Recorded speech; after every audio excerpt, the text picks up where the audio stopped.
আগের দিন ওই দৃঢ়বস্তুর ঘূর্ণনে শুরু হয়েছিল, যেটুকু হয়েছিল সেটা হচ্ছে বলের ভ্রামক আর টর্কের প্রাথমিক ধারণাটুকু দেওয়া হয়েছিল। যে বলের ভ্রামক বলতে কি বোঝায়, টর্ক বলতে কি বোঝায়, কখন বলের ভ্রামক বলবো, কখন টর্ক বলবো, আর এই দুটোর মধ্যে সম্পর্ক টর্ক আর বলের ভ্রামকের মধ্যে বলা হয়েছিল টর্ক আর বলের ভ্রামক যদিও দুটো আলাদা আলাদা নামে ডাকা হচ্ছে, দুটো কিন্তু একই জিনিস।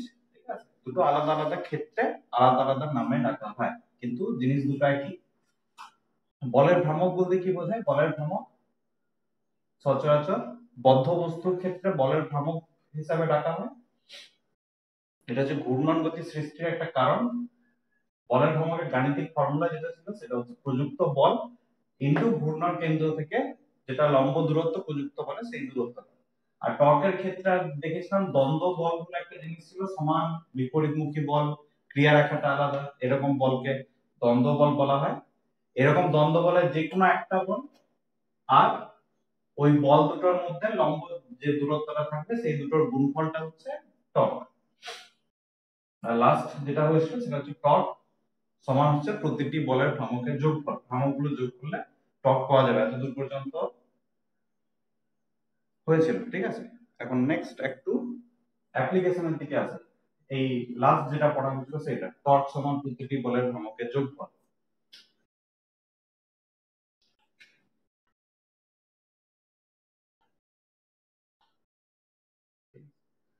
এখন টর্ক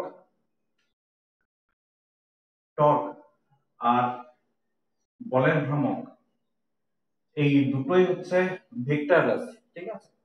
তাহলে আমরা যদি কোনো একটা বস্তুর উপর প্রযুক্ত টর্ক বার করতে চাই, অতি অবশ্যই বলের ভ্রামকগুলো যোগ তো করতেই হবে, কিন্তু যে সেই যোগটা করতে হবে ভেক্টরের নিয়ম মেনে। এখন কি রকম ভাবে আমরা যোগটা করব, এক্ষেত্রে যোগ করাটা একটু সহজ, অন্যান্য ভেক্টরের যোগের থেকে এইখানে যোগটা একটু সহজ। কি রকম, ধরে নেওয়া যাক এই হচ্ছে একটা বস্তু, এবড়ো খেবড়ো যে কোনো সাইজ বা শেপের হতে পারে, এরকম একটা বস্তু আছে। এই বস্তুর উপর বিভিন্ন দিক থেকে বিভিন্ন রকম বল প্রযুক্ত হচ্ছে, বিভিন্ন দিক থেকে, ঠিক আছে। বল প্রযুক্ত হওয়ার ফলে ধরে নিচ্ছি বস্তুটা ঘুরছে, কোনো একটা ডিরেকশনে ঘুরবে, কি কি, এবং তার ঘূর্ণন কেন্দ্র হচ্ছে এটা, ও হচ্ছে ঘূর্ণন কেন্দ্র। এই ও বিন্দুটাকে কেন্দ্র করে পুরো বস্তুটা হয় ক্লকওয়াইজ কিংবা অ্যান্টি ক্লকওয়াইজ কোন একটা ডিরেকশনে ঘুরবে, কোন ডিরেকশনে ঘুরবে কিছু বলে দেওয়া নেই, ঠিক আছে। শুধুমাত্র যেটা দেওয়া আছে প্রযুক্ত বলগুলো দেওয়া আছে। কি কি, একটা হচ্ছে এ বলে একটা বিন্দু আছে, এ বিন্দুতে একটা বল প্রয়োগ করা হচ্ছে এইদিকে, ধরে নিচ্ছি F1 পরিমাণ বল প্রয়োগ করা, ঠিক আছে। আচ্ছা,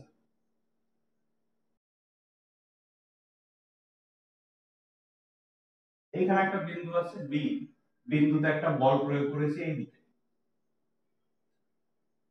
ঠিক আছে। এটা ধরে নিচ্ছি F2, এদিকে একটা বল প্রয়োগ করা হচ্ছে, অন্য একটা বিন্দু আছে ধরে নিচ্ছি এইখানে, এইখানে একটা বল প্রয়োগ করেছি এই দিক বরাবর, এইদিকে। এটা সি বিন্দু, সি বিন্দুতে একটা বল প্রয়োগ করেছি যেরকম দিক দেওয়া আছে সেদিকে। আর আরেকটা বিন্দু কোথাও একটা ধরে নাও এইখানে বা এইখানে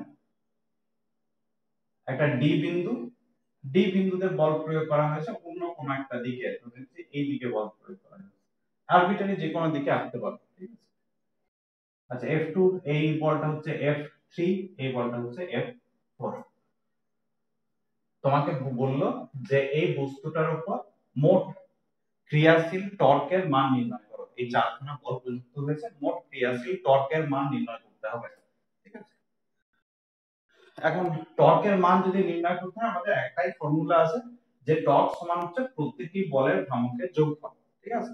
কখানা বল প্রযুক্ত হয়েছে, টোটাল চারখানা বল প্রযুক্ত হয়েছে, তাহলে চারটে বলের ভ্রামকের যোগফল হবে টর্ক। সেই চারটে বলের ভ্রামক প্রথমে আমরা বার করি, তারপরে দেখা যাবে।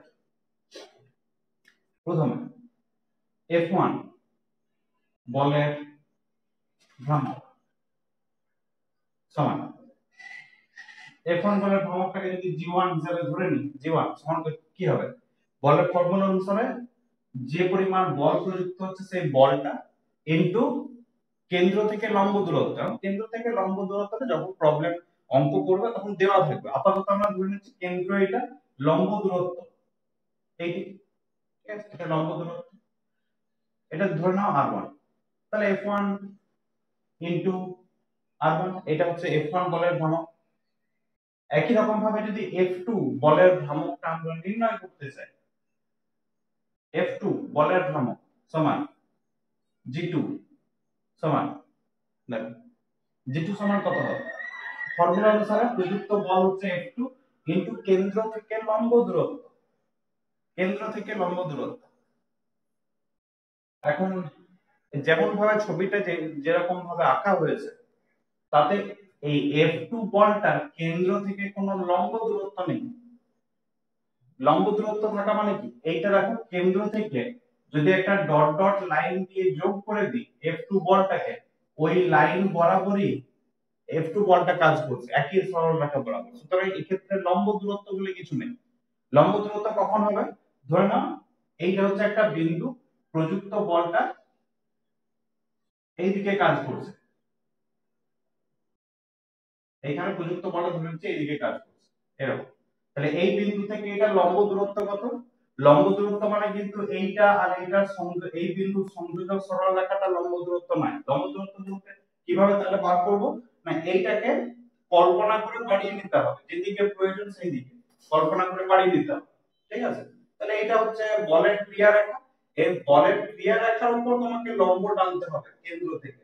মোটামুটি এইটা যদি টেনে দিই তাহলে এই রেখাটা হচ্ছে লম্ব দূরত্ব, এইটা, এইটা নয়। আশা করি বোঝা গেছে। তাহলে এটা হচ্ছে বলের ক্রিয়া রেখা, ক্রিয়া রেখার সাথে লম্ব দূরত্ব হচ্ছে এইটা, এই দূরত্বটা আমাকে নিতে হবে। এখন এইটা যদি ক্রিয়া রেখা হয়, ক্রিয়া রেখাটাকে তো বাড়িয়ে দিলে কেন্দ্র দিয়ে যাবে, তার মানে কোনো লম্ব দূরত্ব নেই। তাহলে এই ক্ষেত্রে লম্ব দূরত্ব ইকুয়াল টু 0, তার মানে আলটিমেটলি g2 সমান 0 হয়ে যাবে। এরপর অন্যান্য গুলো দেখো, f3 বলের ভ্রামক যদি আমরা g3 ধরে নিই, f3 বলের ভ্রামক হচ্ছে g3, কি পাবো, তাহলে এইখান থেকে একটা লম্ব টানতে হবে প্রযুক্ত বলের উপর, তাহলে এটাকে একটু পেছন দিকে বর্ধিত করলাম, লম্ব দূরত্ব কিছু একটা পাবো, ধরে নিচ্ছি এইটা হচ্ছে লম্ব দূরত্ব, এটা হচ্ছে r3 যদি ধরে নিই, তাহলে f3 ইনটু r3 এরকম একটা পাওয়া যাবে।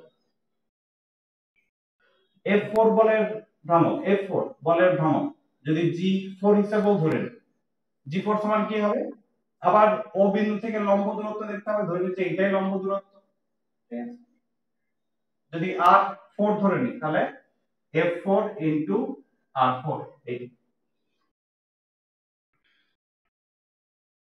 তাহলে এই চারটে বলের ভ্রামক বেরোলো, চারটে বলের ভ্রামকের যোগফল হবে মোট টর্ক। কিন্তু এই যোগ করার সময় একটা জিনিস খেয়াল রাখতে হবে, সেটা হচ্ছে যদি ধরে না এই f4 f3 f2 f2 f3 f4 এই তিনটে বল না থাকতো, তিনটে বল নেই, শুধু f1 বলটা প্রযুক্ত হচ্ছে, তাহলে বস্তুটা কোন দিকে ঘুরতো, শুধু f1 বলটা প্রযুক্ত হচ্ছে, তাহলে বস্তুটা যদি আমি সুতো ধরে এই দিকে টেনে দিই, তাহলে বস্তুটা নিশ্চয়ই এই দিক বরাবর ঘুরবে, মানে clockwise direction।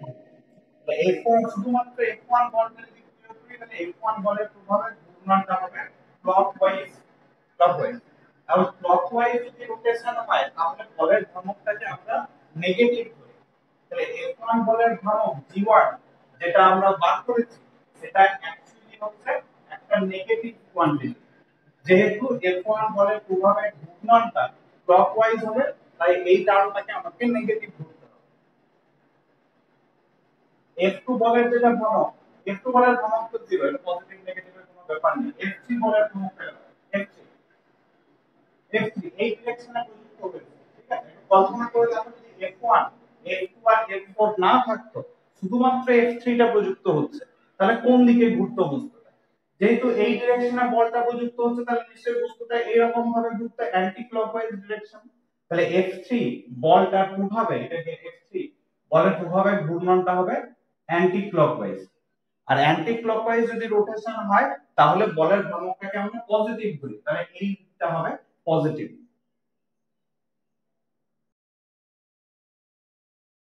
একই রকম ভাবে যদি F4 বলের ভ্রামকটা দেখো, শুধুমাত্র F4, বাকি F1 F2 F3 এই তিনটাকে বাদ দাও, ভুলে যাও, তাহলে F4 বলের প্রভাবে ঘূর্ণনটা কোন দিকে ঘুরবে, অতি অবশ্যই অ্যান্টি ক্লকওয়াইজই ঘুরবে। F4 বলের প্রভাবে অ্যান্টি ক্লকওয়াইজ যদি হয় তাহলে এইটাকেও আমরা পজিটিভ ধরবো। এরপর যোগ যেটা করতে হবে বলের ভ্রামকগুলোর যোগফল, সেটা কিন্তু পজিটিভ আর নেগেটিভ এই দুটো পজিটিভ আর নেগেটিভ ধরে, তাহলে মোট টর্ক টাউ সমান এমনিতে হবে G1 plus G2 plus G3 plus G4, চারটে বলের যোগফল। তার মধ্যে G1 যেটা সেটা নেগেটিভ মানে মাইনাস F1 R1, G2 টা তো 0 কিছু করার নেই, G3 টা হচ্ছে প্লাস, এটা প্লাসে আছে, F3 R3 প্লাস G4 টা হচ্ছে F4 R4 প্লাস। এই হচ্ছে মোট কতটা টর্ক প্রযুক্ত হচ্ছে। এটাকে একটু অন্যরকম ভাবেও ভাবা যেতে পারে, একটা সহজ উপায়েও ভাবা যেতে পারে যে F1 বলটা ঘোরানোর চেষ্টা করছে ক্লকওয়াইজ, তাহলে এর যা প্রভাব F3 আর F4 এই ঘোরানোর চেষ্টা করছে কোন দিকে, অ্যান্টি ক্লকওয়াইজ, তাহলে এর প্রভাবগুলো উল্টো, তাহলে এই দুটোর প্রভাব এইটা দ্বারা খানিকটা প্রতিবিম্বিত হবে, F1 দ্বারা খানিকটা প্রতিবিম্বিত হবে, প্রতিবিম্বিত হওয়া মানে কি আমাকে বাদ দিতে হবে, এই দুটোর প্রভাব থেকে এর প্রভাবটা বাদ দিতে হবে। ঠিক আছে, এবার আলটিমেটলি তোমাকে দেখতে হবে যোগফলটা পজিটিভ আসছে নাকি নেগেটিভ আসছে। যদি দেখা যায় যে এই তিনটে রাশি যোগফল করে যোগফলটা পজিটিভ এলো, ধরে নিচ্ছি পজিটিভ এসেছে, যদি পজিটিভ আসে তার মানে ধরে নিতে হবে যে ঘূর্ণনটা তোমার অ্যান্টি ক্লকওয়াইজ ডিরেকশনে ঘটবে। ঠিক আছে, আর বাই চান্স যদি যোগটা করে যোগফলটা নেগেটিভ চলে আসে, যদি নেগেটিভ চলে আসে নেগেটিভ, তাহলে তোমাকে বুঝে নিতে হবে যে এর ঘূর্ণনটা ক্লকওয়াইজ ডিরেকশনে ঘটবে। নেগেটিভ কখন আসবে, যদি এই রাশি F1 R1 এর মানটা বেশি হয় তবে নেগেটিভ আসবে, F1 R1 এর মানটা বেশি মানে কি এর প্রভাবটা বেশি, তাহলে ঘূর্ণনটা ক্লকওয়াইজই ঘটবে। এইভাবে মোট টর্ক নির্ণয় করা যেতে পারে কোন একটা বস্তুর। টর্ক আর কৌণিক ত্বরণ, কৌণিক ত্বরণের সম্পর্ক।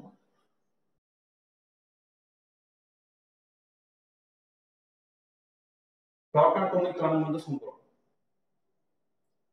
কারণ হঠাৎ করে টর্ক আর কৌণিক ত্বরণের মধ্যে সম্পর্ক কেন বার করতে যাচ্ছি না, তাহলে একটু রৈখিক গতিতে আসা যায়।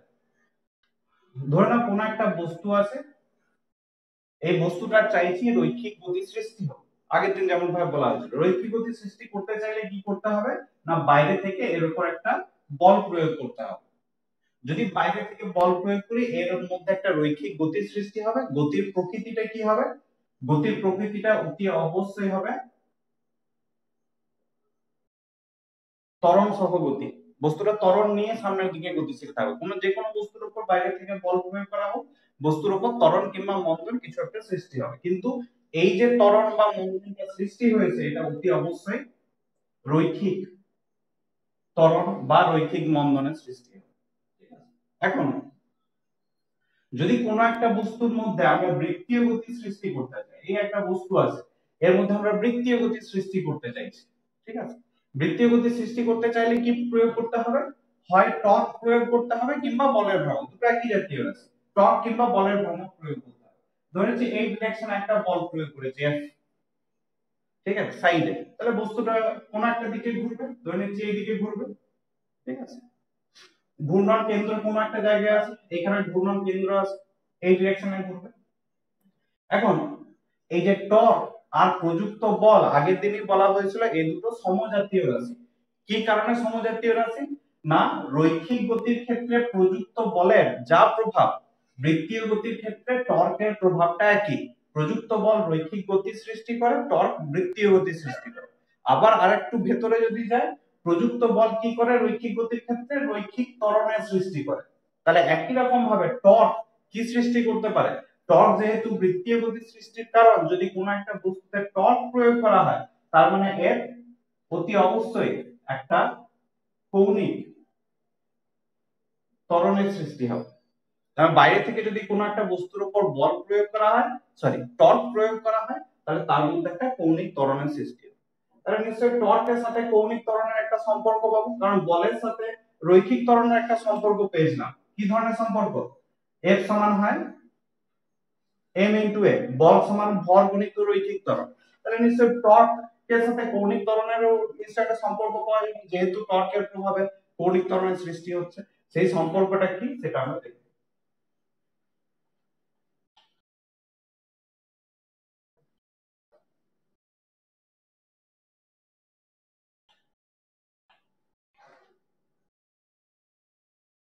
এটা ছবি এঁকে নিতে পারো যে এটা হচ্ছে একটা অক্ষ, এই অক্ষটাকে কেন্দ্র করে কোনো একটা বস্তু, এবার যেমন খুশি সাইজ শেপের হতে পারে, এই একটা বস্তু অক্ষটাকে কেন্দ্র করে ঘুরছে। অক্ষটাকে কেন্দ্র করে ঘুরছে বলতে ধরে নিতে পারো একটা আঙুল, আঙুলে সুতো বেঁধেছি, একটা পাথর সুতোতে বেঁধে দিয়েছি, পাথরটাকে আঙুলের চারিদিকে ঘোরাচ্ছি। তাহলে এই অক্ষ কোনটা, পাথরের ঘূর্ণনের ক্ষেত্রে আঙুলটা হচ্ছে অক্ষ, তাহলে এই রেখাটাকে আঙুল হিসাবে ভেবে নিতে পারো। এবার আঙুলটার চারিদিকে পাথরটা সুতো বেঁধে ঘোরানো হচ্ছে। এখন যদি এরকম একটা পাথর নেই, শক্ত দৃঢ় বস্তু, এটা কোনো একটা কণা দ্বারা তৈরি নয়, এটা অনেকগুলো কণা দ্বারা তৈরি। যে কোনো তিনটে কণার কথা ধরে নিচ্ছি, এরকম তিনটে জায়গায় তিনটে কণা আছে। এর ভরটা হচ্ছে m1, এর ভরটা হচ্ছে m2, এর ভরটা হচ্ছে m3, আরো অসংখ্য এখানে কণা আছে, ঠিক আছে? এখন বস্তুটা যে ঘুরছে, এটা কোন একটা কৌণিক ত্বরণ নিয়েই ঘুরছে ধরে নিচ্ছি, কৌণিক ত্বরণ নিয়ে ঘুরছে কোন একটা দিকে, যা কৌণিক ত্বরণ, কৌণিক ত্বরণ সমান আলফা, আলফা পরিমাণ কৌণিক ত্বরণ নিয়ে ঘুরছে, অর্থাৎ কৌণিক বেগটা ক্রমাগত আস্তে আস্তে বাড়তে থাকে। এখন যদি এরকম ভাবে ঘুরে, এই যে তিনটে কণা আছে, তিনটে কণার কিন্তু অক্ষ থেকে দূরত্ব গুলো একই হবে না। m1 কণাটার যা দূরত্ব, m2 কণাটার অক্ষ থেকে দূরত্বটা আলাদা আলাদা, অর্থাৎ এদের ঘূর্ণনের যেটা ব্যাসার্ধ, ব্যাসার্ধটা প্রত্যেকটারই আলাদা আলাদা হবে। ধরেছি m1 এর অক্ষটা থেকে r1 দূরত্বে অবস্থিত, m2 যে কণাটা r2 দূরত্বে অবস্থিত, আর m3 যে কণাটা সেটা r3 দূরত্বে অবস্থিত। এরপর এক একটা কণার কথা বিচার করো, এক একটা কণার কথা। পুরো বস্তুটার কৌণিক ত্বরণ কত? আলফা।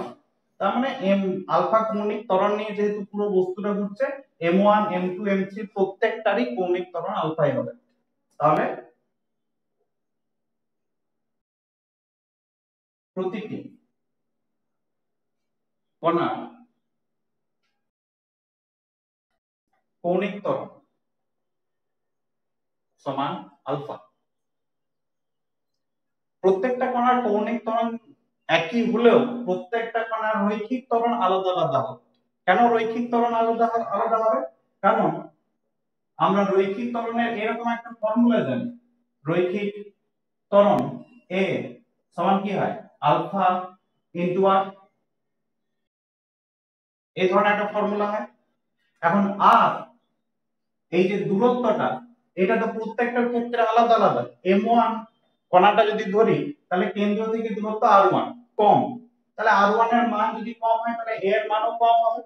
আবার m2 কণাটা যদি ধরি, অক্ষ থেকে দূরত্বটা একটু বেশি, তাহলে r এর মানটা যদি বেশি হয়, আলফার সাথে গুণ করলে a এর মানটাও বেশি হবে। অর্থাৎ প্রত্যেকটা কণার কৌণিক ত্বরণ আলফা হলো, প্রত্যেকটা কণার রৈখিক ত্বরণ আলাদা আলাদা হবে। এবার এক একটা কণার কথা বিচার করো। তাহলে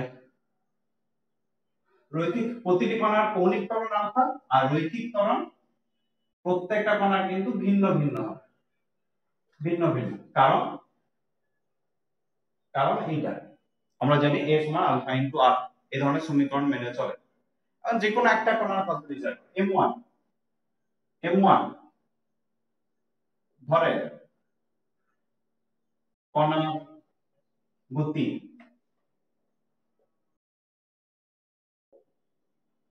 বিচার করলে কি কি পাবো দেখো।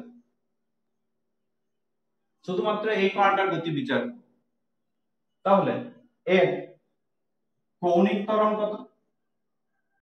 কৌণিক ত্বরণ সমান যা বলা আছে, প্রত্যেক বস্তুটার যা কৌণিক ত্বরণ সেটাই কণাটার তো কৌণিক ত্বরণ আলফা। আচ্ছা, এর রৈখিক ত্বরণ কত হবে? রৈখিক ত্বরণ সমান m1 কণার রৈখিক ত্বরণ যদি আমরা a1 ধরে নিই, a1 সমান ফর্মুলা হচ্ছে a সমান আলফা ইনটু r, তাহলে আলফা ইনটু এই ক্ষেত্রে r1 হবে, যেহেতু কেন্দ্র থেকে দূরত্বটা r1 আমরা ধরে নিয়েছি এইটা। এখন কোন একটা কণা যার ভর হচ্ছে m1 আর রৈখিক ত্বরণ হচ্ছে a1, কখন রৈখিক ত্বরণের সৃষ্টি হয়? যদি বস্তুটার উপর বাইরে থেকে একটা বল প্রয়োগ করা হয়, তবেই একটা রৈখিক ত্বরণের সৃষ্টি হবে, ঠিক আছে? তাহলে নিশ্চয়ই m1 ভরের বস্তুর উপর বাইরে থেকে কিছু একটা বল প্রযুক্ত হচ্ছে, তাহলে প্রযুক্ত বলটা কত? অতএব প্রযুক্ত বল যদি F1 ধরে নিই, m1 ভরের কণার উপর ধরে নিচ্ছি F1 বল প্রযুক্ত হচ্ছে, তাহলে F1 সমান কি লেখা যেতে পারে? প্রযুক্ত বল সমান ভর গুণিত ত্বরণ। ভর হচ্ছে m1, ত্বরণ তো আগে m1, m1 ইনটু m1, এটা হচ্ছে নিশ্চয়ই এই পরিমাণ বল প্রযুক্ত হচ্ছে। যদি a1 এর মানটা বসিয়ে দাও, m1 তো আছে, a1 মানে হচ্ছে আলফা ইনটু r1, এই পরিমাণ বল প্রযুক্ত হচ্ছে m1 ভরের কণার উপর। এখন m1 ভরের কণার উপর বলটা প্রযুক্ত হচ্ছে, কিন্তু m1 ভরটা কি আছে? অক্ষ থেকে খানিকটা দূরত্বে আছে, r1 দূরত্বে, ব্যাসার্ধ। তার মানে একটা লম্ব দূরত্ব পাবো f1 বলে, তার মানে এই f1 বলটার একটা ভ্রামকও পাওয়া যায়। তাহলে প্রযুক্ত বলের ভ্রামক, প্রযুক্ত বলের ভ্রামক মানে f1 বলের ভ্রামক। যদি g1 আমরা ধরে নিই, g1 সমান কি হবে? g1 সমান হবে প্রযুক্ত বল হচ্ছে f1 আর কেন্দ্র থেকে দূরত্ব কতটা আছে m1 ভরের কারণ r1 দূরত্ব আছে, তাহলে f1 r1, এটা হচ্ছে প্রযুক্ত বলের ভ্রামক। যদি f1 এর মানটা বসিয়ে দাও, f1 সমান m1 আলফা r1, যদি f1 এর জায়গায় বসিয়ে দিই তাহলে g1 সমান বেরোবে m1 আলফা r1 স্কয়ার বেরিয়ে যাবে। দেখো এখানে একটা r1 আছে আর এখানে আরো একটা r1 আছে, তাহলে r1 স্কয়ার বেরিয়ে যাবে। এইটা হচ্ছে m1 বলের উপর, m1 ভরের উপর প্রযুক্ত বলের ভ্রামক যেটা বেরোলো। যদি শুধুমাত্র m1 ভরের কণার গতি বিচার করি, একই রকম ভাবে যদি এটা m1 ভরের কণার গতি বিচার না করে m2 ভরের কণার গতি বিচার করতাম, তাহলে ব্যাপারটা কি রকম আসে? কৌণিক ত্বরণ সেই আলফা, রৈখিক ত্বরণ তখন a2 ধরতাম, a2 সমান আলফা ইনটু r2 হয়ে যেত, যেহেতু দূরত্বটা r2। প্রযুক্ত বল f2 ধরতাম, f2 সমান m2 ইনটু a2 হতো, একই রকম চলে আসতো পুরো ব্যাপারটা, শুধুমাত্র সাফিক্স গুলোকে চেঞ্জ করে দিলেই চলবে। তাহলে m2 ভরের বস্তুর ক্ষেত্রে এই g এর প্রযুক্ত বলের ভ্রামকের সমীকরণটা দাঁড়াতো m2 আলফা r2 স্কয়ার। একই রকম ভাবে m3 এর জন্য আসতো m3 আলফা r3 স্কয়ার, এরকম ভাবে চলতে থাকবে। যতগুলো কণা আছে প্রত্যেকটার জন্য একই ধরনের ফর্মুলা আছে, ফর্মুলার টাইপটা একই হবে, শুধুমাত্র m এর মানগুলো আলাদা হবে আর r এর মানগুলো আলাদা হবে, কারো কম আর কারো বেশি। তাহলে একই রকম ভাবে বাকি কণাগুলোর কথা যদি বিচার করি, তাহলে অন্যান্য কণার ক্ষেত্রে ক্ষেত্রে একই রকম ভাবে যদি প্রযুক্ত বলের ভ্রামকটা বার করি, তাহলে হ্যাঁ বলুন, বলো বলো।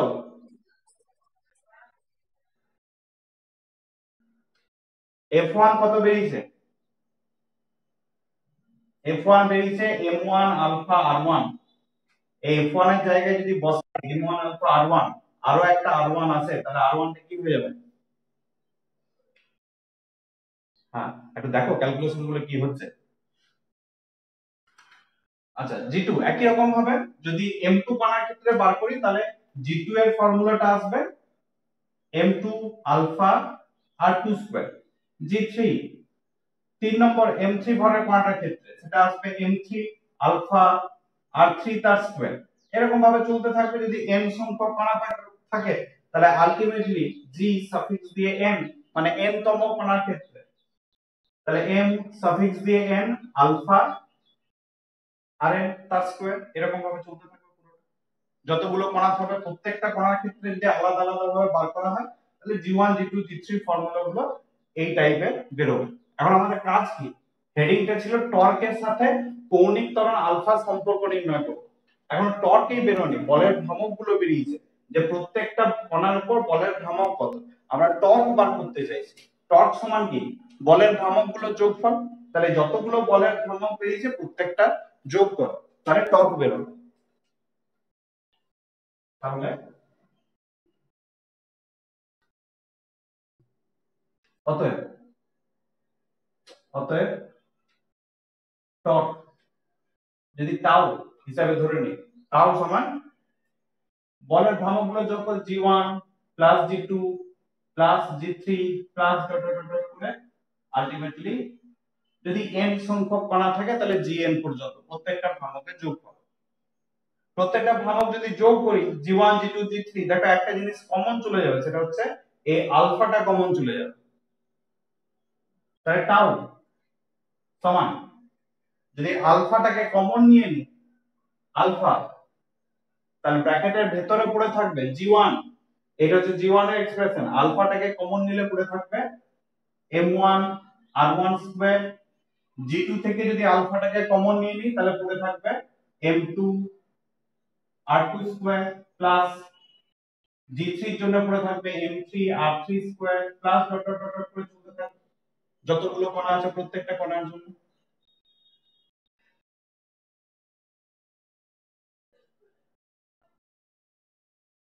আলটিমেটলি কত আসবে, লাস্ট টার্মটা আসবে m সাফিক্স দিয়ে m আর m তার স্কয়ার।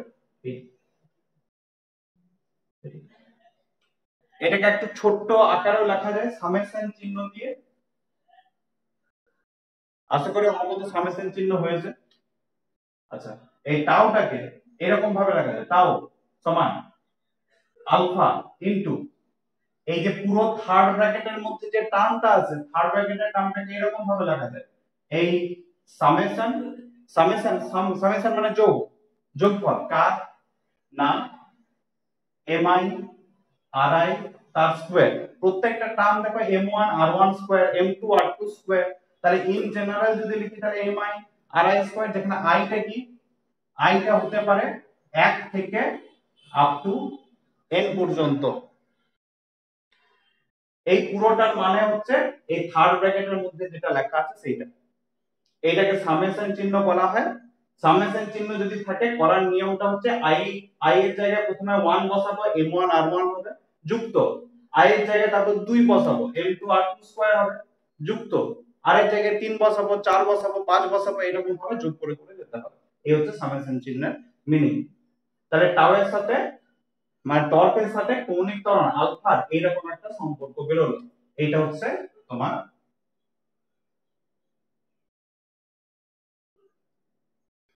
টর্কের সাথে কৌণিক ত্বরণের সম্পর্ক। এই সম্পর্কটাকে একটু সহজ সরল আকারেও লেখা যায়, সেটা হচ্ছে এই যে সামেশনের ভেতরে যেটা আমরা লিখেছি আলফাটা বাদ দিয়ে সামেশনের ভেতরে, এইটাকে আই দ্বারা ইন্ডিকেট করে দাও। যে ধরি ওই যে সামেশন i ইকুয়াল টু 1 থেকে n পর্যন্ত mi ri স্কয়ার যেটা এখানে লিখেছি, এটাকে ক্যাপিটাল আই দ্বারা ইন্ডিকেট করলাম, ক্যাপিটাল আই দ্বারা ইন্ডিকেট করলাম। ঠিক আছে, এই যে সামেশনের ভিতরে পুরো টার্মটা এইটাকে বলা হয় জড়তা ভ্রামক। জড়তা ভ্রামক, আইটার নাম হচ্ছে জড়তা ভ্রামক। এই পুরো রাশিটাকে জড়তা ভ্রামক বলা হয়। অর্থাৎ রাশিটাকে যদি ভাঙি তাহলে এই থার্ড ব্র্যাকেটের ভিতরে যতটা লেখা আছে এই পুরোটাকে সংক্ষেপে আই দ্বারা ইন্ডিকেট করছি, আই হচ্ছে জড়তা ভ্রামক। তাহলে সমীকরণটা কি দাঁড়াবে আলটিমেটলি, সমীকরণটা দাঁড়াবে এরকম,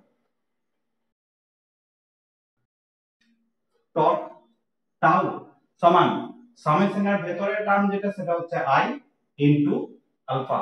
এই ধরনের সমীকরণ দাঁড়াচ্ছে। এটা হচ্ছে টর্কের সাথে কৌণিক ত্বরণের সম্পর্ক। ভাষাতে লিখলে টর্ক সমান হবে আই, আই মানে হচ্ছে জড়তা ভ্রামক। জড়তা ভ্রামক জিনিসটা কি আমরা আসছি, জড়তা ভ্রামক গণিত আলফা, আলফা মানে হচ্ছে কৌণিক ত্বরণ, কৌণিক ত্বরণ। এই হচ্ছে টর্কের সাথে কৌণিক ত্বরণের সম্পর্ক। এখন এইখানে সম্পর্ক না হয় এই টাইপের কিছু একটা বেরোলো, এখানে সবথেকে যেটা ইম্পর্টেন্ট রাশি যেটা নিয়ে এই পুরো চ্যাপ্টারটা আমাকে পড়তে হবে সেটা হচ্ছে এই জড়তা ভ্রামক। জড়তা ভ্রামক সবথেকে ইম্পর্টেন্ট আছে। জড়তা ভ্রামক নতুন পড়ছো, নতুন লাগতে পারে, কিন্তু জটিলতার এখানে কিছু নেই। জটিল জিনিস বলে কিছু নেই, অত্যন্ত সহজ জিনিস। শুধু যেটা খেয়াল রাখতে হবে যে জড়তা ভ্রামক বলতে আমরা কোন রাশিটাকে বুঝবো। জড়তা ভ্রামক সামেশন চিহ্ন দিয়ে লিখেছি, সামেশন চিহ্নটাও হয়তো নতুন। সামেশন চিহ্ন দিয়ে যদি মনে রাখতে অসুবিধা হয় তাহলে উপরের টার্মটা মনে রাখবে। জড়তা ভ্রামক মানে হচ্ছে এইরকম কয়েকটা রাশির যোগফলকে জড়তা ভ্রামক বলা হচ্ছে। কি রকম রাশি না, এম হচ্ছে ভর, আর হচ্ছে দূরত্ব, কোন একটা ভর আর কেন্দ্র থেকে তার দূরত্ব এর স্কয়ার, এরকম প্রত্যেকটা ভরের জন্য যদি আমরা যোগ করে করে যাই যেটা পাবো সেটা হচ্ছে জড়তা ভ্রামক। জড়তা ভ্রামক ফিজিক্যালি কি মিন করে সেখানে আমরা আসবো, তার আগে একটু তুলনামূলক আলোচনা করে নেওয়া যাক রৈখিক গতির সাথে। যদি তুলনা করি তাহলে আমরা কি পাবো। আচ্ছা, রৈখিক গতির সাথে যদি একটু তুলনা করি, রৈখিক গতিতে প্রযুক্ত বল, বলের সমীকরণ কি দাঁড়ায়? বলের সমীকরণ যেটা দাঁড়ায় সেটা হচ্ছে F সমান m ইনটু a। বৃত্তীয় গতির ক্ষেত্রে টর্কের যা সমীকরণ দাঁড়াচ্ছে, টর্ক টাউ সমান হচ্ছে I ইনটু আলফা, এই ধরনের সমীকরণ দাঁড়াচ্ছে। এখন এই দুটো সমীকরণের মধ্যে একটু তুলনা করো। কি রকম তুলনা না, এই যে F প্রযুক্ত বল আর এইদিকে টর্ক, এই দুটো সমজাতীয় রাশি। একই রাশি আমি বলছি না, বারবার বলছি একই জিনিস নয়, দুটো সমতুল্য। তার মানে এফ এর সাথে তুলনা করতে পারি টাউ এর। কেন তুলনা করতে পারি না, রৈখিক গতির ক্ষেত্রে এফ এর যা ভূমিকা, বৃত্তীয় গতির ক্ষেত্রে টর্কের ভূমিকাটা একই। এফ টা কি করে, রৈখিক গতিতে রৈখিক ত্বরণের সৃষ্টি করে, আর টর্কটা কি করে, বৃত্তীয় গতিতে কৌণিক ত্বরণের সৃষ্টি করে। তাহলে দুটোর ভূমিকা যেহেতু একই, তাহলে দুটো সমতুল্য রাশি। এখানে দেখো এ আছে, এটা কি, এটা হচ্ছে রৈখিক ত্বরণ। এইখানে দেখো একটা টার্ম আছে আলফা, আলফাটা কি, কৌণিক ত্বরণ। এখন রৈখিক ত্বরণ আর কৌণিক ত্বরণ দুটো তো সমতুল্য রাশি, একই জাতীয়। রৈখিক ত্বরণ হচ্ছে রৈখিক গতির ক্ষেত্রে ত্বরণ, এটা হচ্ছে বৃত্তীয় গতির ক্ষেত্রে ত্বরণ, দুটোই ত্বরণ। তাহলে এর সাথে আমরা সমতুল্য ধরে নিতে পারি আলফাটাকে। এটা রৈখিক গতির ক্ষেত্রে ত্বরণ, এটা বৃত্তীয় গতির ক্ষেত্রে ত্বরণ। যদি এইরকম তুলনা করি, মাঝখানে তো সমান চিহ্ন আছে, তাহলে নিশ্চয়ই এম বলে যে রাশিটা আর এখানে আই বলে যে রাশিটা, এই দুটোকে অতি অবশ্যই সমতুল্য হতে হবে। তাহলে তুলনা করে আমরা পাই যে এম টা ইকুইভ্যালেন্ট হবে আই এর সাথে, বা আই টা ইকুইভ্যালেন্ট হবে এম এর সাথে। এটার মানেটা কি, রৈখিক গতির ক্ষেত্রে ভরের যা ভূমিকা, বৃত্তীয় গতির ক্ষেত্রে আই এটার ভূমিকাটা একই ধরনের, একই ভূমিকা। এখন রৈখিক গতির ক্ষেত্রে ভরের ভূমিকাটা কি, রৈখিক গতির ক্ষেত্রে আমরা একটা পড়েছিলাম জাড্য ধর্ম, পড়েছিলাম জড়তা, জাড্য ধর্ম, স্থিতিজাড্য, গতিজাড্য, এগুলো পড়া হয়েছিল রৈখিক গতির ক্ষেত্রে। স্থিতিজাড্য বলতে কি বোঝায় না, স্থির বস্তুর একটা প্রবণতা আছে স্থির থাকার, সে স্থির থাকতে চায় চায় এই স্থির থাকার যে প্রবণতা এটাকে স্থিতিজাড্য। বা গতিশীল বস্তু গতিশীল থাকতে চায়, এই যে গতিশীল থাকার প্রবণতা এটাকে গতিজাড্য। এখন একটা বস্তু স্থিতিজাড্য কতটা হবে, গতিজাড্য কতটা হবে, সেটা নির্ভর করে বস্তুটার ভরের উপরে। যার ভর যত বেশি তার জাড্য ধর্ম তত বেশি। একটা বস্তু প্রচন্ড পরিমাণ ভারী, স্থির অবস্থায় আছে, তাকে যদি গতিশীল করতে হয় তাহলে প্রচন্ড প্রচন্ড বেশি পরিমাণে বল প্রয়োগ করতে হবে, ঠিক আছে। আর যদি একটা হালকা বস্তু স্থির অবস্থায় আছে, গতিশীল করতে হয়, ওকে সহজেই গতিশীল করে দেওয়া যায় অল্প পরিমাণ বল প্রয়োগ করে। তাহলে ভর যদি কম হয় তাহলে তার জাড্য ধর্মও কম, স্থির থাকার প্রবণতাটা কম, কম বল প্রয়োগ করলে সরে যাবে।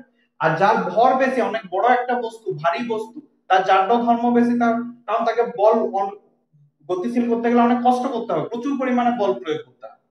তাহলে এমটা কি, এমটা হচ্ছে রৈখিক গতির ক্ষেত্রে জড়তার পরিমাণ বা জাড্যের পরিমাণ।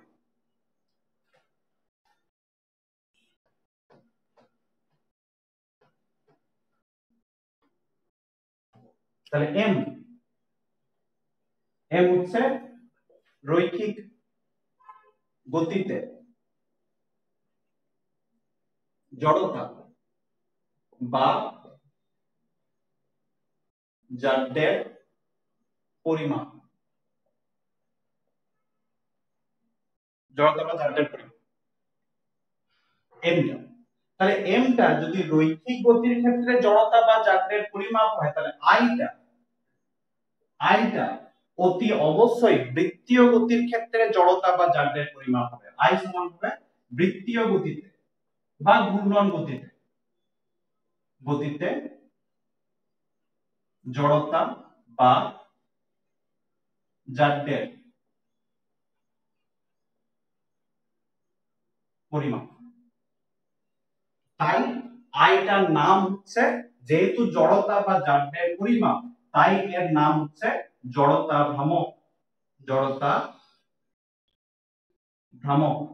ভ্রামক শব্দটা সবসময় ব্যবহার করা হয় ঘূর্ণন জিনিসটাকে বোঝানোর জন্য, যেমন বলের ভ্রামক ব্যবহার করা হয়েছে, সেরকম জড়তার ভ্রামক। ভ্রামক মানে ঘূর্ণন গতিকে বোঝায়। জড়তা ভ্রামকের মেইনটা হচ্ছে ভ্রামক হচ্ছে ঘূর্ণন গতি, আর জড়তা মানে জাড্য, তাহলে ঘূর্ণন গতির ক্ষেত্রে যেটা জাড্য সেটাই হচ্ছে জড়তা ভ্রামক, যেটা রৈখিক গতির ক্ষেত্রে ভরের সাথে সমতুল্য একটা রাশি। এখন কিভাবে এটা জড়তা পরিমাপ করবে? আই, জড়তা পরিমাপ মানে কি, আই যদি আই এর মানটা যদি বেশি হয় তাহলে জড়তা ভ্রামক বেশি, আর আই এর মানটা যদি কম হয়, জড়তা ভ্রামক কম, অর্থাৎ জাড্যের পরিমাণটা কম হবে। ঠিক আছে, কি রকম ভাবে সেটা সম্ভব?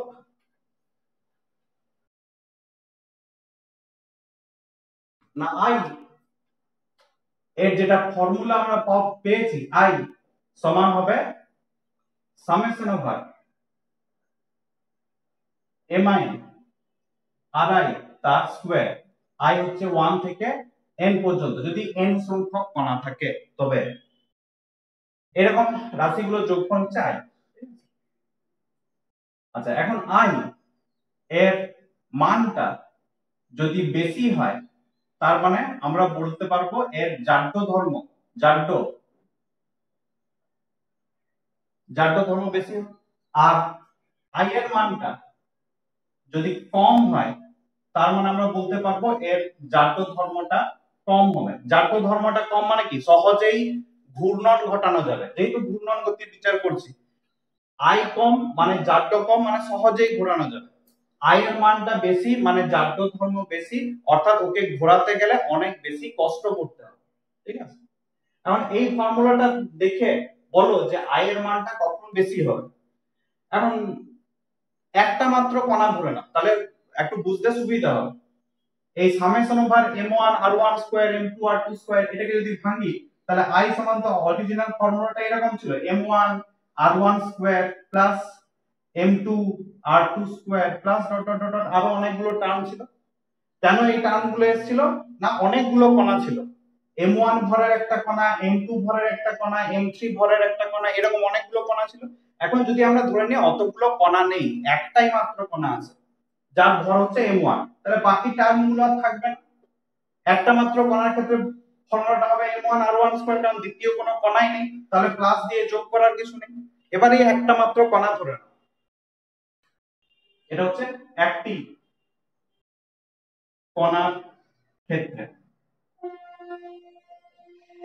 ধরুন এইটা হচ্ছে কেন্দ্র, ও এটাকে সেন্টার করে কোনো একটা কণা এইটাকে আমি ঘোরাতে চাইছি, যার ভর হচ্ছে m1, কেন্দ্র থেকে দূরত্ব হচ্ছে এটা r1, তাহলে i এর ফর্মুলা হবে m1 r1 স্কয়ার। এখন i এর মানটা কখন বেশি হবে? দু রকম ভাবে i এর মানটা বেশি হতে পারে। এক,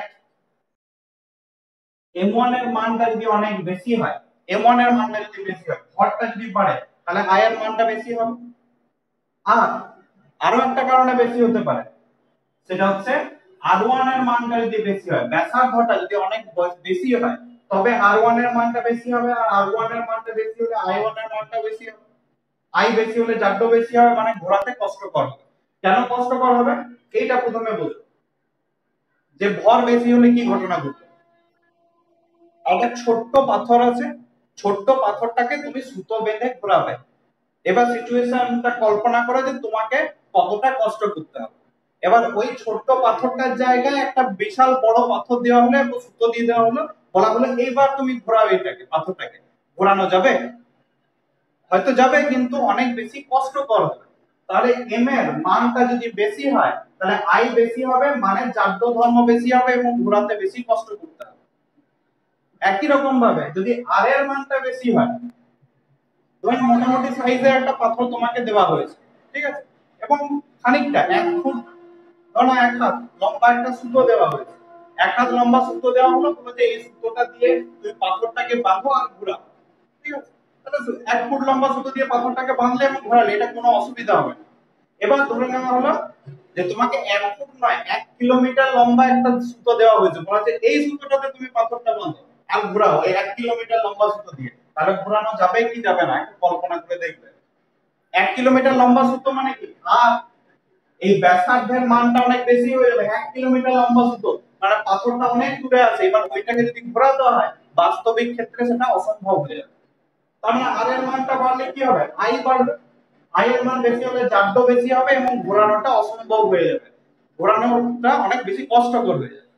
একই রকম ভাবে তাহলে আই বেশি মানে জাড্য বেশি, এবার আই এর মানটা যদি কম হয়, একটা ভর যদি কম হয় তাহলে ঘোরানো সহজ হবে, ব্যাসার্ধ যদি কম হয় আই এর মানটা কমে যাবে, তাহলে ঘোরানো সহজ হবে। তাই আই রাশিটাকে বৃত্তীয় গতির ক্ষেত্রে জড়তার পরিমাপ বলা হয়, জাড্যের পরিমাপ, যে আই বেশি হলে জাড্য বেশি হবে, ঘোরানো কষ্টকর হবে, আই এর মানটা কম হলে জাড্য ধর্মটা কম হবে, জড়তাটা কম হবে এবং ঘোরানোটা অনেক সহজ হবে, তাই এটাকে জড়তা ভ্রামক নাম দেওয়া হয়েছে। এই হচ্ছে আই এর কনসেপ্ট মোটামুটি। যেটা মনে রাখবে সেটা হচ্ছে আই এর এই ফর্মুলাটা মনে রাখতে হবে, যে আই বলতে কি বোঝায়। এইটা না হলে ওই m1 r1 square plus m2 r2 square যোগ করে যে ফর্মুলাটা ছিল একই, দুটো একই জিনিস। এবং কিছু বিশেষ ক্ষেত্রতে আসি, যে বিশেষ ক্ষেত্রগুলো তোমাদের একটু কাজে লাগবে অঙ্ক করার ক্ষেত্রে, ঠিক আছে।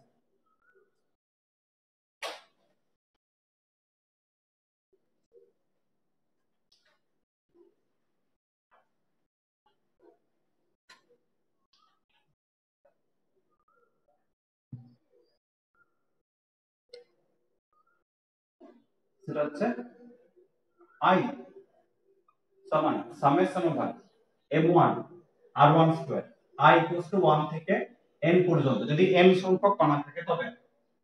এটাকে যদি ভেঙে লেখা যায় mi ri স্কয়ার, আচ্ছা ভেঙে লিখলে হবে m1 r1 square plus m2 r2 square plus dot dot dot dot করে চলতে থাকবে আলটিমেটলি mn r n তার স্কয়ার পর্যন্ত। এটা হচ্ছে i এর ফর্মুলা, জড়তা ভ্রামকের ফর্মুলা। অঙ্ক করার ক্ষেত্রে অনেক সময় এই এত বড় ফর্মুলাটা কাজে লাগে না। অঙ্ক করার সময় ম্যাক্সিমাম কি কাজে লাগবে, অঙ্ক করার সময় হয়তো বলে দেওয়া থাকবে একটাই মাত্র কণা আছে, তাহলে যদি একটাই মাত্র কণা থাকে, একটাই মাত্র কণার ক্ষেত্রে আই এর ফর্মুলাটা কি হবে, যদি কণা একটা থাকে তাহলে আই এর ফর্মুলা কণাটার ভর যদি m1 হয় তাহলে m1 r1 স্কয়ার, এইটি সামেশন টামেশনের কোনো বালাই পড়বে না। যদি দুটো কণা থাকে, ম্যাক্সিমাম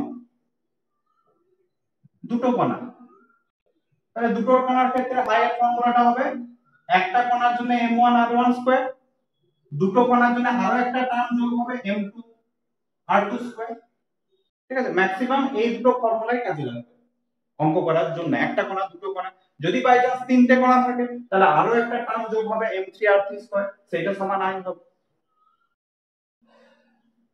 এই ফর্মুলাগুলো একটু খেয়াল রাখবে। আর দ্বিতীয়ত যেটা খেয়াল রাখা সেটা হচ্ছে একটা জিনিস ক্যালকুলেশনের সময় আমরা ধরে নিয়েছি, যেটা ধরাটা অনেক সময় ভুল হয়, মানে ভুল, সেটা হচ্ছে এরকম, ছবিটা ছিল এরকম, এই একটা অক্ষ, এই একটা বস্তু, বস্তুটাকে অসংখ্য কণার সমষ্টি ধরে নিয়েছি, যে একটা কণা আছে নাহলে দুটো কণা আছে নাহলে তিনটে কণা আছে, ভরগুলো ধরে নিয়েছিলাম m1, এর ভর m2, এর ভর m3, অক্ষ থেকে দূরত্বগুলো আলাদা আলাদা r1 r2 r3 ইত্যাদি ইত্যাদি ইত্যাদি, ঠিক আছে। এখন কন্টিনিউয়াস বস্তুর ক্ষেত্রে একটা বস্তু অনেকগুলো কণার সমষ্টি, মানে বস্তুটা হচ্ছে ডিসক্রিট, বিচ্ছিন্ন বিচ্ছিন্ন কণার সমষ্টি হচ্ছে বস্তুটা। এবং বাস্তবিক ক্ষেত্রে যে বস্তুগুলো নিয়ে আমরা কাজ করি সেগুলো তো কতগুলো বিচ্ছিন্ন কণার সমষ্টি নয়, সেগুলো একটা কন্টিনিউয়াস বস্তু। একটা পাথরকে যদি নিই, একটা বড় ছোট পাথর নিই, পাথরটা তো কন্টিনিউয়াস, ওগুলো তো বিচ্ছিন্ন কয়েকটা কণার সমষ্টি না, ঠিক আছে। এখন যদি সৌরজগৎটা কল্পনা করো, পুরো সৌরজগৎ বাইরে থেকে দেখছো, পুরো মহাবিশ্বের তুলনায় সৌরজগতের আকারটা অত্যন্ত ক্ষুদ্র, ঠিক আছে। সেই ক্ষেত্রে সূর্যটাকে একটা কণা হিসেবে ধরে নেওয়া যেতে পারে, পৃথিবীটাকে একটা কণা হিসেবে ধরে নেওয়া যেতে পারে, বুধ শুক্র পৃথিবী মঙ্গল যতগুলো গ্রহ আছে প্রত্যেকটাকে একটা একটা কণা হিসেবে ধরে নেওয়া যেতে পারে। তাহলে পুরো সৌর যে জগৎটা, এইগুলো কিন্তু কয়েকটা কণার সমষ্টি, বিচ্ছিন্ন বিচ্ছিন্ন কণার সমষ্টি। সেই ক্ষেত্রে আয়ের ফর্মুলা এরকম ভাবে যদি করো কোনো অসুবিধা কিছু নেই। যদিও পৃথিবীর আকারটা বড়, আমি বাইরের কথা বলছি, অনেক দূর থেকে তুমি সৌরমণ্ডলটাকে দেখছো, তাহলে বিচ্ছিন্ন কণা কয়েকটা কণার সমষ্টি।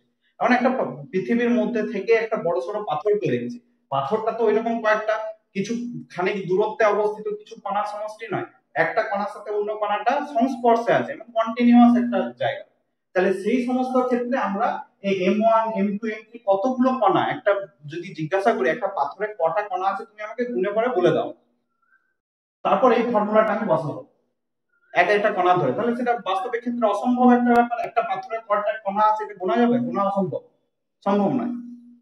সেই জন্য সেই ক্ষেত্রে অন্য কিছু ফর্মুলা ব্যবহার করা। কি রকমের ফর্মুলা? ওইখানে এইটা যদি একটা পাথর হিসাবে ধরে নিই, পাথরটাকে কণার সমষ্টি হিসাবে না ধরে পাথরের খানিকটা জায়গাকে ধরে নেওয়া, এটা ক্ষুদ্র অংশ ধরে নেওয়া, এতটাই ক্ষুদ্র যেটা একটা বিন্দুর সাথে সমতুল্য, ঠিক আছে। এই ক্ষুদ্র জায়গাটার ভর হচ্ছে তখন M1 M2 M3 হিসাবে না ধরে এটাকে dm দিয়ে ধরা হয়। dm ডেরিভেটিভ এর dm মানে হচ্ছে ক্ষুদ্র ভর, পাথরটা একটা ক্ষুদ্র অংশ ধরা হলো, এই ক্ষুদ্র অংশটার ভর হচ্ছে dm, আর দূরত্বটা ধরে নিচ্ছি r। তাহলে সেই ক্ষেত্রে i এর যেটা ফর্মুলা দাঁড়াবে, i সমান হচ্ছে শুধুমাত্র এই ক্ষুদ্র অংশটার জন্য, একটাই মাত্র অংশটা যদি কল্পনা করি তাহলে হবে r square into dm। r square into dm কেন হলো? dm মানে কি? ভর, একটাই মাত্র জায়গা, মানে এখানে m এর সাথে সমতুল্য হচ্ছে এই dm রাশি m1 এর সাথে। আর দূরত্বটা যদি r ধরে নিই তাহলে r1 স্কয়ার যেটা ছিল তার সাথে সমতুল্য হচ্ছে r স্কয়ার, একই জিনিস। শুধুমাত্র m1 m2 m3 হিসেবে না লিখে dm হিসেবে লিখলাম। dm টা কি? একটা ক্ষুদ্র অংশের ভর। এখন পাথরটাকে কতগুলো কণার সমষ্টি হিসেবে না ভেবে কতগুলো ক্ষুদ্র ক্ষুদ্র এরকম জায়গার সমষ্টি হিসেবে ভাবাটা অনেক সহজ। তাই সেক্ষেত্রে i এর ফর্মুলাটা হয়ে যাবে এরকম। এখানে i লিখবো না, এখানে di লিখবো। di মানে এই ক্ষুদ্র অংশটার জড়তা ভ্রামক di। এবার যদি পুরো মোট অংশটার জড়তা ভ্রামক বার করতে চাই তাহলে কি করতে হবে? এরকম অনেকগুলো di এর যোগফল করতে হবে। এই ক্ষুদ্র অংশটার জড়তা ভ্রামক, পাশের ক্ষুদ্র অংশটার জড়তা ভ্রামক, তার পাশের ক্ষুদ্র অংশটার জড়তা ভ্রামক, এরকম অনেকগুলো ক্ষুদ্র ক্ষুদ্র di এর যোগফল হচ্ছে মোট জড়তা ভ্রামকটা হবে। এখন যোগ সামেশনও যা, আর ইন্টিগ্রেশন একই জিনিস, ইন্টিগ্রেশন মানেই হচ্ছে যোগ, যোগের আরেকটা নাম হচ্ছে ইন্টিগ্রেশন। তাহলে সেই ক্ষেত্রে মোট জড়তা ভ্রামক i সমান হবে integration of r square into dm। এই রাশি ইন্টিগ্রেশন আর সামেশন দুটো একই জিনিস, মানে সাধারণ ভাবে বোঝার জন্য